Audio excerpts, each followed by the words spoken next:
A dispute over land in Nevada between rancher Cliven Bundy and the federal government began decades ago. Bundy says his family's cattle have grazed on the land without interference since 1870. The Bureau of Land Management says Bundy hadn't paid his grazing fees since 1993, owing the government more than $1 million. The BLM says Bundy was allowing his cattle to graze illegally, which triggered a forced roundup of about 400 of Bundy's cattle just last week. The cows were later released.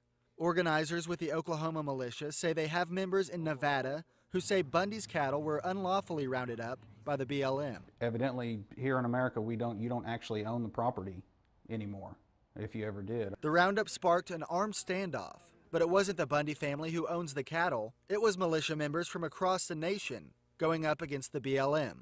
Oklahoma Senator Jim Inhofe weighed in on the matter. You got a bunch of people in there trying to take the law in their own hands, and they shouldn't be doing it.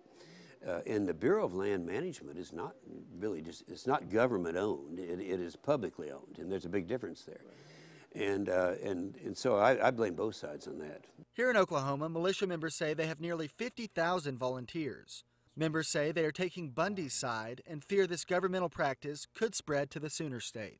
Scott Shaw says with all of the recent constitutional infringements by the federal government, the Oklahoma Volunteer Militia is ready to take up arms if needed.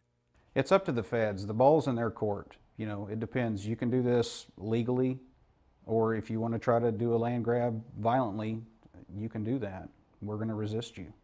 Shaw says they haven't had to defend Oklahoma from the feds yet, but says it's beginning to become a concern. Just look around the country. They're doing it everywhere. If they can do it in Nevada, they can do it in Colorado, they can do it in Texas. I mean, what's to stop them from coming to Oklahoma? The only thing to stop them is we the people.